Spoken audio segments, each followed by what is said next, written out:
Então, a gente volta exatamente na mesma tela. Vamos continuar de onde a gente parou. A cena está configurada. Agora a gente vai direto aqui, ó, neste botãozinho. Deixa eu tentar mostrar para vocês aqui. Vou dar um print. Eu acho que eu já tinha feito isso antes. Só para mostrar onde é que está o menu, porque essa área aqui do Blender é bem confusa, né? É este menu aqui. Nesse menu pode ser em qualquer uma das das viewports, esse menu está em todas as viewports, ele muda todas as... ele vai mudar toda a viewport, tá? Esse menu aqui todinho ele vai mudar. Deixa eu fechar.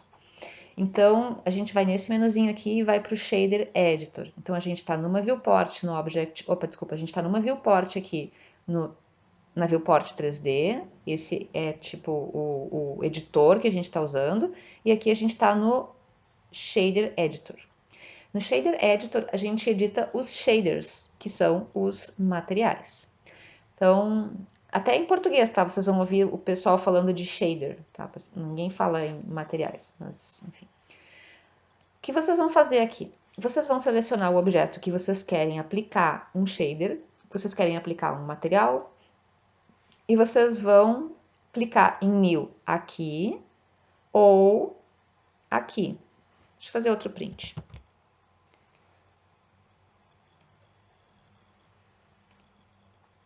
Para criar um novo material, tá?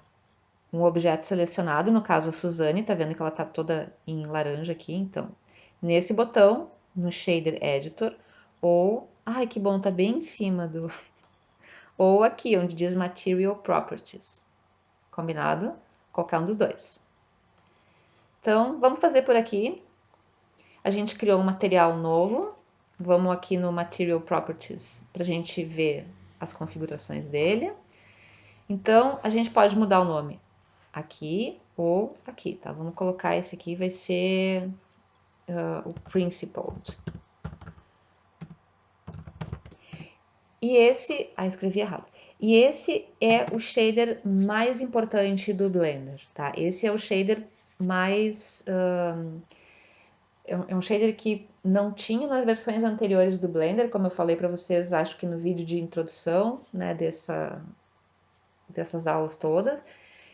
O Blender ele teve uma revolução muito grande ali depois da versão da 2.8 em diante. Muita coisa mudou muita coisa na interface e esse shader ele foi acrescentado. Porque as coisas que a gente vai ver nesse vídeo, todas elas eram feitas com vários nós. Nós ou nodes, né, são essas, por exemplo, isso aqui é um nó, isso aqui é outro nó. E a gente vai criar materiais usando as ligações entre diferentes tipos de nós. E esse aqui faz muita coisa, sabe? Então o trabalho ficou muito, muito, muito, muito mais fácil. E a gente consegue fazer materiais bem realistas, né?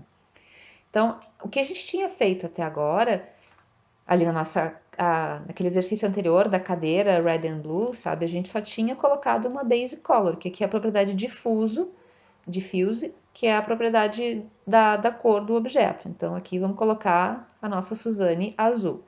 Ai, meu Deus, a Suzane não está azul. Eu estou mudando aqui. Será que a Suzane não está selecionada? Mas o que está acontecendo? Olha só. O que está acontecendo é que... Outro print aqui para vocês. O que está acontecendo? Por que a Suzane não está ficando azul? Porque para a Suzane ficar azul, a gente precisa estar neste modo de visualização. Então, a gente vai colocar aqui, olha só, agora a Suzane está azul. Para a gente conseguir enxergar um pouquinho melhor os reflexos e tal do material, que a gente vai mexer nesses parâmetros aqui, vamos fazer o seguinte. Deixa eu dar uma pausa só, peraí. Tá, espero que eu lembre de cortar essas entradas aqui do gravador de câmera. Vocês vão clicar aqui, ó, nesse botãozinho. Desculpa, gente, eu vou ficar fazendo prints, tá? Eu acho que aí fica mais fácil do que ficar apontando com o mouse.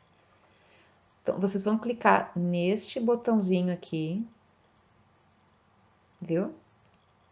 Nesse aqui, clica uma vez. E aí vocês vão clicar em cima dessa bolota. E aí vocês vão escolher um Matte Cap. Eu não sei porque esse é o nome, eu não sei o que é Matte Cap. Map deve ser de material e Cap não faço ideia, tá? Isso aqui vai ser a iluminação que vai ser aplicada. Agora a gente não tá vendo, por causa da nossa configuração de material, mas daqui a pouquinho a gente já vai ver, tá? Pode colocar qualquer uma, sei lá. Isso aqui é uma imagem que ilumina o ambiente. Então, é uma imagem HDR. Eu não me lembro o que significa HDR, se é High Definition, não sei o que. Tá, mas é o que vai iluminar a nossa cena. Então, pode deixar qualquer uma aqui, tá? Se vocês aumentarem a força, ele aumenta o strength, ele aumenta a, a iluminação, né? Então, é como se a gente tivesse considerando que os pixels da foto, de acordo com a quantidade de branco, de tom, ele ilumina a geometria do nosso objeto.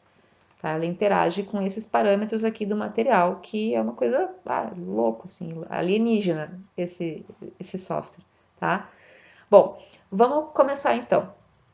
A gente vai primeiro passar pelas propriedades desse shader, tá? E depois a gente vai testar outros nós. Então, eu queria que vocês vissem primeiro aqui o Base Color, que é a propriedade difusa, tá? E em seguida, vamos dar uma olhada nos outros parâmetros. Isso no vídeo do Andrew ali, do Blender Guru, ele explica bem direitinho, então de repente vocês podem também dar uma olhada. Bom, esses três parâmetros aqui de subsurface, a gente pode, eu incentivo que vocês testem, mas testa de repente depois, primeiro vamos dar essa passada aí no vídeo. Isso aí é para coisas que tem uma certa, que a luz atravessa, sabe? Então, por exemplo, isso fica muito visível nas orelhas, não muito visível, tá? Mas isso ficaria visível, por exemplo, nas orelhas da gente, que a gente enxerga um pouco por dentro da pele. Uma lagartixa, sabe? Não sei se você já. Você deve ter pego, né? Se vocês pegam uma lagartixa, vocês enxergam as veiazinhas ali por dentro dela. Se vocês colocam o dedo de vocês na frente de uma lanterna, vocês enxergam por dentro do dedo, assim, vermelhinho, assim. Então, isso é o subsurface. Então, é como a luz se espalha por dentro da superfície, por dentro do objeto, tá? Isso aí tem a ver com, sei lá, com o que está dentro do material. É uma coisa bem difícil de simular. E isso aí eu me lembro que quando isso entrou no Blender foi uma coisa também assim muito revolucionária, tá? Hoje isso tem tudo que é tipo de programa. Isso não é a mesma coisa que refração, tá? A refração tá mais ali embaixo. A refração tem a ver com a cor, né? Com essa propriedade difusa, que é o que a gente vê da cor do objeto. Então, é o quanto a luz bate no objeto e entra, né? Tem uma parte dos raios de luz que batem e voltam, e tem uma parte dos raios que batem, entram e dentro do objeto elas são refletidas em diferentes direções. E aí a gente consegue perceber a cor. Eu vou dar uma pausa aqui e vou colocar numa parte do vídeo do Andrew que mostra bem essa imagem. Então, tá. Então, nessa parte aqui do vídeo do Andrew, ele está explicando sobre as propriedades do material, de como eles refratam ou não a luz. Então, deixa eu só dar uma pausa aqui e voltar para o Blender, tá? Então, a gente consegue ver a cor por causa dessa propriedade, tá? Então, tem aqui também, se eu peguei uma captura de tela ali do vídeo dele, a gente pode pensar, então, assim, ó, em termos de materiais, tá? Em termos do Principal Shader. A gente tem materiais que são metálicos ou materiais que não são metálicos, que são os dielétricos. Esses materiais dielétricos, vocês podem ver ali na representação, que um feixe de luz bate na superfície do material e ele não é 100% refletido. Uma parte dessa luz ela é absorvida para o material e ela reflete em diferentes ângulos, tá? Ela não vai refletir assim como no metal 100% não vai refletir 100% do raio, tá? Então, vocês podem ver que por isso que no metal a gente não vai configurar a cor, tá? O metal ele vai ser, a cor dele é o metálico mesmo. Então, aqui nessa barrinha onde diz metallic, a gente tem esse slider, ele assume vários valores, tá? Mas na real a gente vai usar ou para um material que é totalmente. Mas não, tá? Vamos corrigir, material metálico, e aqui em 0 um material que não é metálico ou dielétrico. Então a gente entende isso. Quando o valor daquela barrinha é 1, ele não refrata a luz, ele reflete toda a luz. E quando ele é dielétrico, ele reflete, ele pode refletir a luz, mas ele também refrata a luz. Então ele absorve um pouco da luz e esse um pouco de luz que vai ser refletido porque entrou no material, ele vai ser colorido. Então aqui a gente tem um material que não é metálico e aqui a gente tem um material que é metálico. Se vocês aproximarem aqui, tá? Vamos rotacionar aqui, sair da câmera, não tem problema, só 0 ele volta para a câmera. Então, olha só, aqui eu consigo ver, porque eu tô na minha renderização de preview e porque eu tenho aqui no meu shading, na minha configuração, uma imagem HDR, eu consigo ver a forma como esse metal está se comportando. Tem um outro parâmetro aqui que é o roughness. Deixa eu abrir outra imagenzinha aqui. Que eu acho que eu coloquei aqui. Peraí. Ó, essa outra imagem também foi tirada do vídeo do Andrew. Esse parâmetro, ele mostra a direção em que a luz está sendo refletida. Então, se tu assume que tu tem uma superfície totalmente plana, vamos imaginar um metal super polido ou um espelho, que eu acho que é o exemplo que o Andrew dá e é o que reflete perfeitamente, tá? Ele reflete a luz exatamente no mesmo ângulo que ela bateu. Se a gente tem qualquer outro material que não seja como um espelho, a gente pode ver que ela reflete de acordo com as não imperfeições, mas com a rugosidade da superfície. E isso vai definir o quanto os nossos reflexos são bem detalhados, assim, o quanto eles refletem com fidelidade a superfície que tá sendo iluminada. Então, se eu colocar, por exemplo, aqui o roughness com 0, eu vou ver todos os detalhes da minha cena HDR, né? Então, por exemplo, eu vou voltar aqui, eu escolho essa com as árvores, eu estou enxergando as árvores. Isso aqui é um espelho, tá?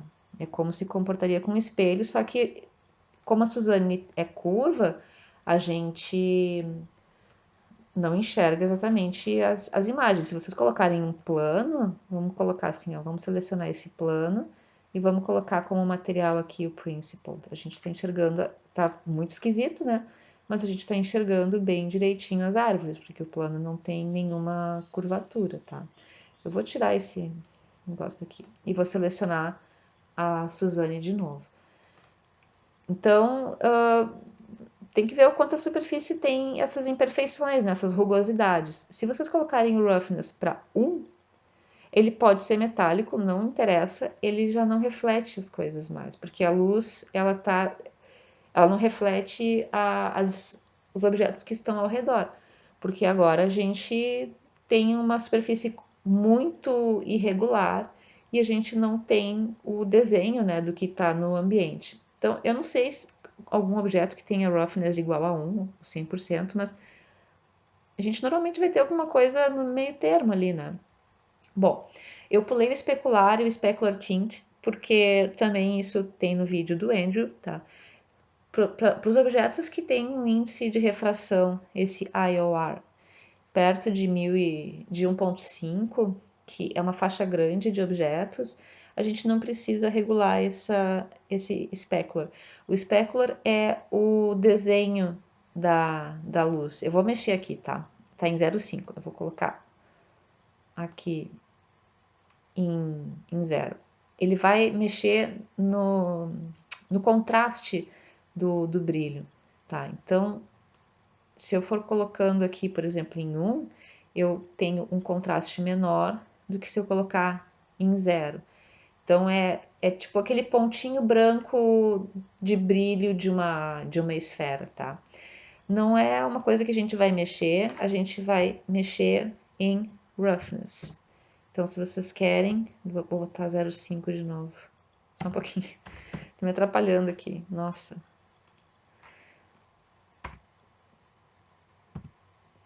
Pronto. Tá.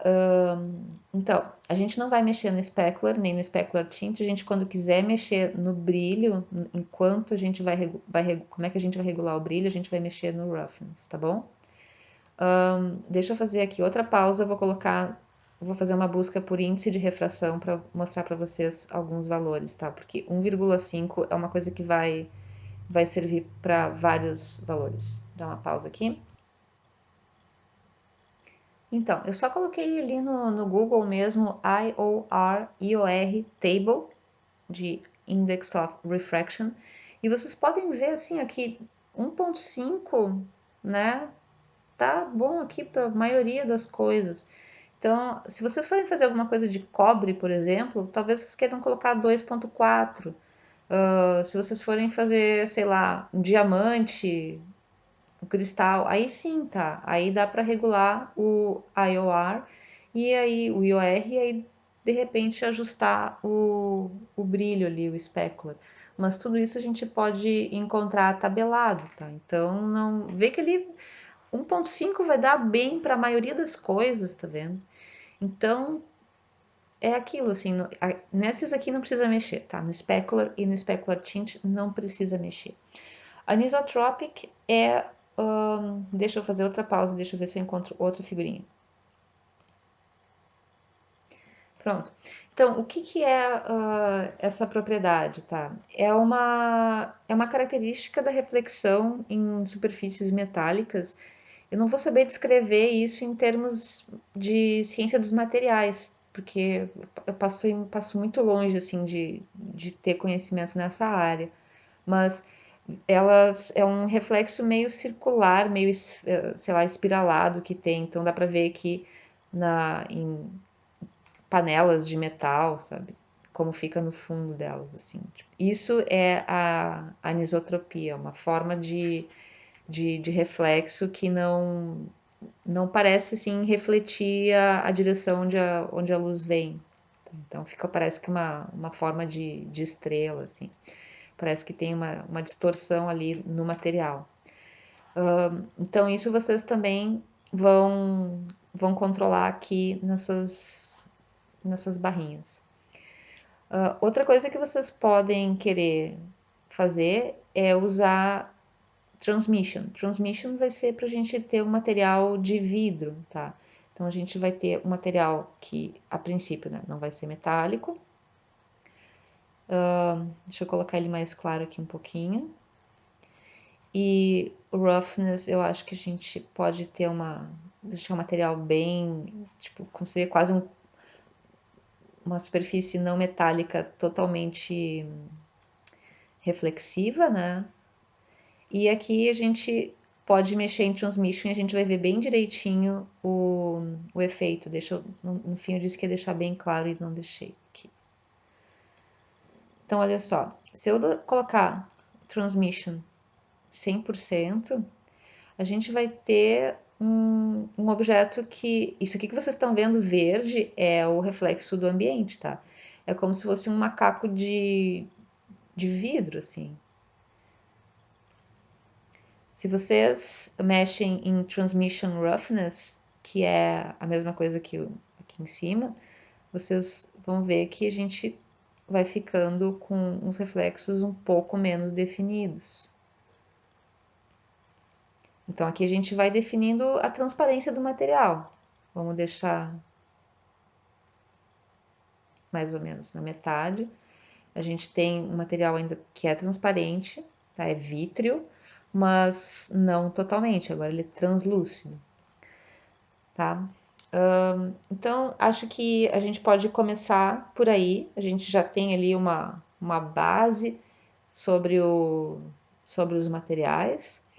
E agora a gente pode, nos próximos vídeos, começar a adicionar nós, tá? Então, eu vou zero para a câmera, vou voltar para cá.